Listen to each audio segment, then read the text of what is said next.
Al-Fatihah.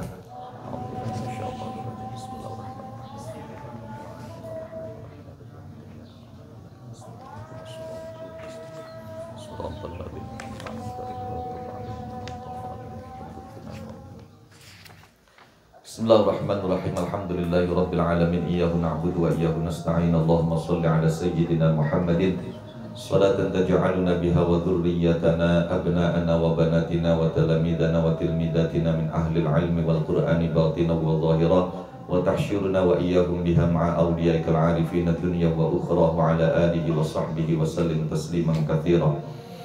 Amma ba'du, faqad qala mu'allifu hadzal kitab Fadilatul Syekh Al-Allamah Ali Ad-Dabba' bin Muhammad bin Hasan bin Ibrahim Al-Misri rahimahullahu ta'ala rahmatan wasi'ah wa radiya anhu wa anna wa amadana bi asrarihi wa anarana bi anwarihi wa afadha alaina min barakatihi wa nafahatihi wa nafa'ana bihi wa bi ulumihi wa bi ulumi masyayikhi wa ulumi sa'iri ibadihi salihin fid darain amin ya rabbal alamin.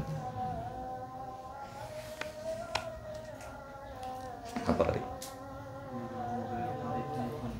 Wa idza arada lan ing dalem nalikane teka anyar lil qari'i maring wong kang maca Quran apa rihun ngentut apa rihun entut fal yumsik mongko becik ngeker sapa qari.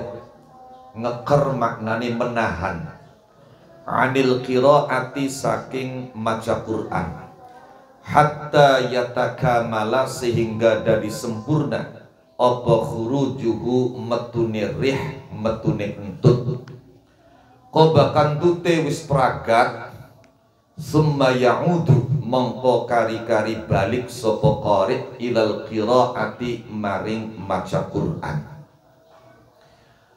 Wa kadzalika lan kaya mengkono-mengkono fal yumsik idza tatha'aba ing dalem nalikane angob. Angob iku bahasa punduane menguap. Idza tatha'aba ing dalem nalikane angob sapa qari amsaka mongko ngeker sapa qari anha saking qiraah aidon halimalih hatta yang qadiya sehingga dadi tutup apa at-tatha'ubu angobe. Wa ayyaqra lan yento maca sapa qari fi makanin ing dalam panggonan nazifin kang bersih. Wa afdaluhu utawi luwi utamae makan iku al masjidu masjid. Tentu bisyartihi kelawan syarate masjid luwi utama. Bisyartihi kelawan syarate afdaluhu al masjid. Di antaranya bahan-bahan dan harta yang digunakan untuk membangun itu bukan harta yang syubhat apalagi haram. Walitahsili fadilatil i'tikafi lan krono ngasilaken keutamaane i'tikaf. Wa huwa utawi ayyaqra'a fil masjid iku adabun adab hasanun kang bagus. Pun riyen. Bismillahirrahmanirrahim. Pada pertemuan minggu yang lalu dijelaskan di antaranya mengenai tentang hukum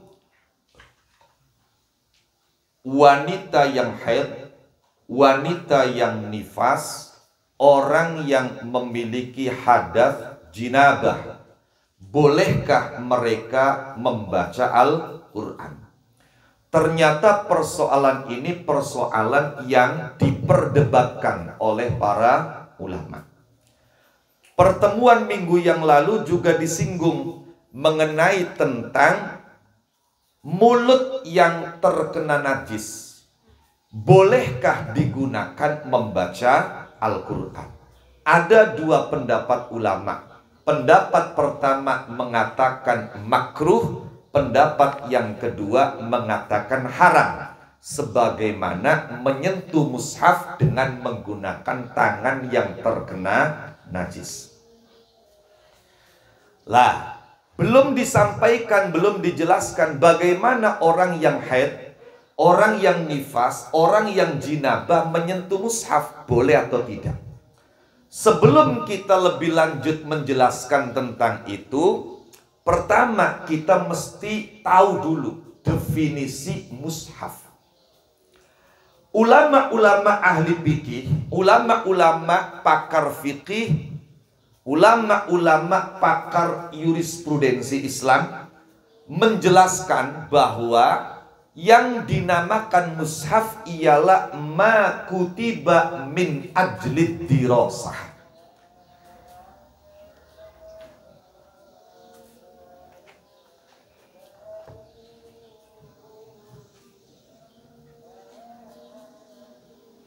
Ma kutiba min ajlid dirasah.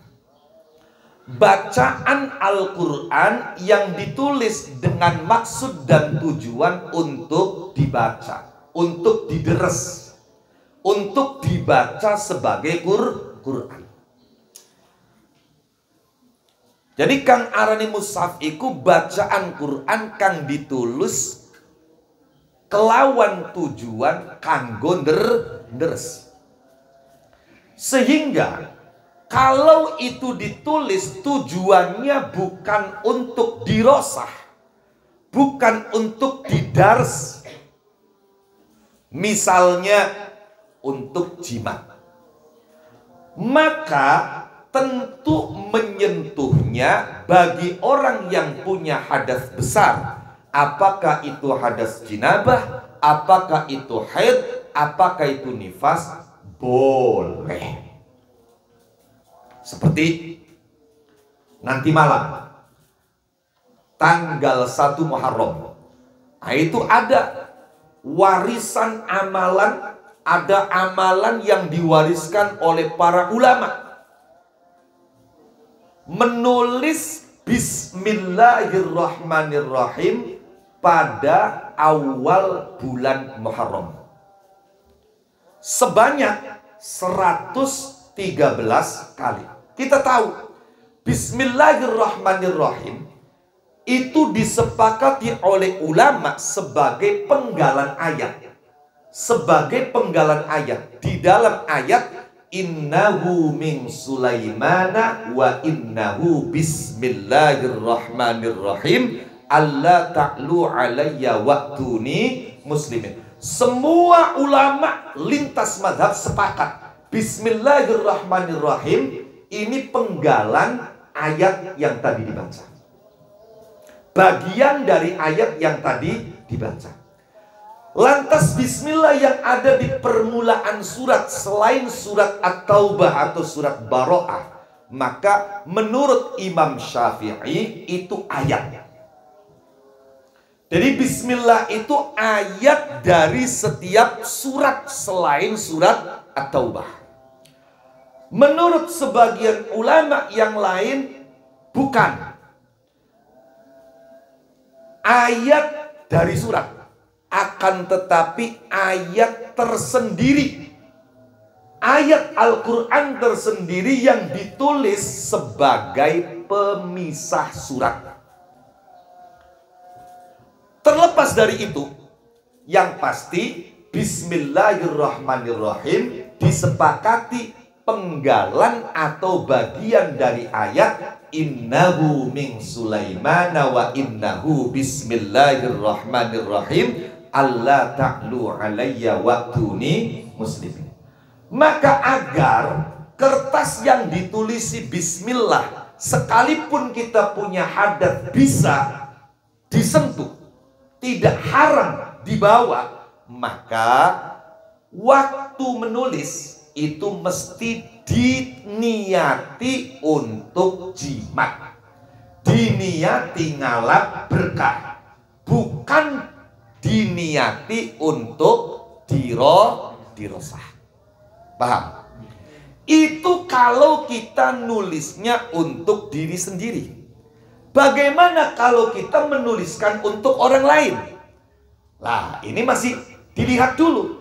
Ketika kamu menuliskan jimat yang diambil dari ayat Quran atau penggalan ayat Quran untuk orang lain, dilihat dibayar atau tidak tulisnya. Ini. Dari mana taunya? Ya dari gelagat. Kalau ada bayarannya apalagi besar, itu biasanya nulisnya khusyuk. Dimintai tolongnya langsung responsif. Tapi kalau yang lillahi ta'awu, itu ya setengah malas-malesan. Sekalipun yang meminta tolong yang memerintah seniornya. Jadi antara yang menyuruh dengan membayar, dengan yang menyuruh tanpa memberi bayaran, itu dia sudah paham betul. Kenapa? Karena pandangannya tajam. Jadi tajamnya pandangan itu ada 3. Kalau tajamnya pandangan mata, itu namanya hadidul basar. Al-Quran mengatakan, fakashafna anka ghita'aka fabasarukal yauma hadid. Hadidul basar itu orang yang awas dan tajam penglihatannya. Di atas itu ada orang-orang yang memiliki ketajaman mata hati. Apa yang tidak bisa dilihat oleh mata, itu dia bisa baca, dia bisa lihat dengan mata hatinya. Yang kemudian ini disebut firasat. Orang yang memiliki ini disebut hadidul basirah, tajam mata hatinya. Lah, kalau yang tajam urusan bayar dan tidak bayar, kalau yang tajamnya urusan ini berkatnya besar atau kecil, sehingga nanti tahlilannya suaranya nyaring atau pelan-pelan saja, lah itu juga orang yang pandangannya tajam. Ini dalam bahasa Arabnya disebut, kalau tadi tajamnya mata hadidul basar, tajamnya penglihatan hati hadidul basirah. Kalau tajam urusan melihat berkat dan amplop serta bayaran, namanya hadidul bisyarah. Kalau orang menulis ayat Quran atau penggalan ayat Quran dengan tujuan ngalap berkah untuk dijadikan jimat, dan dia menulis itu untuk orang lain, kalau gratis, maka niat itu niatnya yang menulis. Jadi orang yang menulisnya ketika niatnya bukan niat dirosa, tapi niat ngalap berkah untuk dibuat jimat, maka siapapun yang menyentuh kertas itu sekalipun punya hadas tidak apa-apa. Tapi kalau dia menuliskan untuk orang lain dan dia dibayar, maka yang dilihat adalah niatnya orang yang menyuruh menulis. Novel, tuliskan saya jimat bismillah, nanti saya bayar sekian. Sekalipun Novel menulisnya dengan tujuan dirosa, tapi saya menyuruh Novel menuliskan jimat bismillah dengan tujuan untuk saya ambil berkah, saya jadikan jimat, maka kertas itu dipegang siapapun yang punya hadas tetap boleh. Paham ya? Oke. Berikutnya, wa idza arada lil qari, ada lagi sebetulnya jimatnya bukan cuma bismillah. Di antaranya ini ayat Quran yang ditulisnya itu hanya setahun sekali dan berlaku seumur hidup. Menulisnya harus di tanggal 1 bulan Muharram. Itu di antaranya ayat afa amina ahlul qura ayyatiyahum ba'suna bayatan wa hum naimun. Awa amina ahlul qura ayyatiyahum ba'suna duha wa hum yal'abun. Afa aminu makrallah fala ya'manu makrallahi illal qaumul khasirun. Ini caranya ditulis di kertas di tanggal 1 bulan Muharram. Kemudian kertas itu dicelupkan pada air yang ada di ketel, ada di ceret, Kemudian air itu digunakan untuk memerciki pojokan-pojokan rumah. Bila perlu untuk digunakan memerciki sekeliling rumah, maka rumah itu tidak akan dimasuki binatang-binatang yang berbahaya. Nggak akan ada ular masuk, nggak akan ada kalajengking masuk, nggak akan ada binatang-binatang berbahaya yang masuk ke dalam rumah itu. Wa idza arada lil qari' rihun fal yumsik 'anil qira'ati hatta yatakamala khurujuhu thumma ya'udu ilal qira'ah. Ketika orang yang membaca Quran, di tengah-tengah dia membaca Al-Quran, terasa pengen kentut, akan kentut, maka tahan, berhenti dulu dari membaca Al-Quran sampai kentut itu lepas landas. Ya, kalau pesawat kan lepas landas. Sampai kentut itu lepas landas. Ketika kentut itu sudah lepas landas dengan sempurna, baru kita kembali membaca Quran. Jangan baca Quran sambil tabuhan kentut. Ini karena ada orang-orang entah melalui latihan atau memang bakat bawaan, kentut itu bisa dibuat seperti apa? Seperti alat musik, daduk-daduk. Jadi sekali lagi, kalau terasa mau kentut, berhenti dulu baca Qur'annya, selesaikan kentutnya. Kalau sudah sempurna, sudah keluar, nah baru kemudian kita kembali membaca Al-Quran. Demikian pula adab orang yang membaca Quran ketika dia akan menguap. Berhenti dulu dari membaca Al-Quran sampai menguapnya selesai. Dan sebetulnya ini tidak hanya berlaku untuk Quran, termasuk baca kitab, ngaji, zikir, wiridan. Kunci karena wiridan ini kesuwen sengaja malah dianggap-anggap nang. Itu justru ketika kita terasa mau menguap, pengen angop, itu sekuat mungkin, sebisa mungkin sunnahnya ditahan agar nggak jadi. Kenapa? Dalam riwayat disebutkan at-tatha'ubu minasyaiton wal-'utasu minar rahman. Menguap itu dari setan. Jadi setan itu paling seneng lihat tontonan orang menguap. Kenapa? Mungkin dia melihat wajah orang itu seperti dirinya jelek. Karena itu para nabi dari sejak Nabi Adam sampai Nabi kita Muhammad sallallahu alaihi wasallam itu diantara keistimewaannya tidak ada yang menguap. Nggak ada nabi menguap itu. Lah kalian ngaku jadi umatnya nabi, nguap terus. Nabi itu tidak ada yang menguap. Wa ma tatha'aba aslan fi madaz zaman. Kenapa? Karena nabi itu bagus. Nabi itu cakap. Nah, menguap itu jelek. Sekalipun yang menguap orang yang paling tampan, apalagi sekedar merasa tampan. Sekalipun yang menguap itu orang yang paling cantik, apalagi hanya sekedar merasa cantik. Apalagi cantiknya hanya karena filter kamera.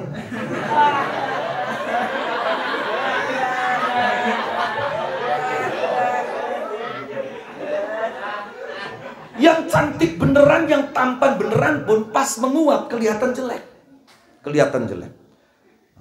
Beda dengan bersin. Kalau bersin itu dari Allah. Hanya saja dijelaskan oleh para ulama, itu kalau bersinnya sekali, 2 sampai 3 kali. Bersinnya ping pitu masih bersin baik. Ya kunci pilek karane.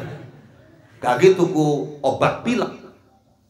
Jadi ketika kita sedang membaca Quran, terasa pengen menguap, ditahan, nggak kuat, ini tetap mesti menguap, maka berhenti dulu baca Qur'annya sampai selesai kita menguap, baru kita kembali membaca Al-Quran. Jangan membaca Quran sambil menguap, itu nggak sopan, nggak ada adabnya.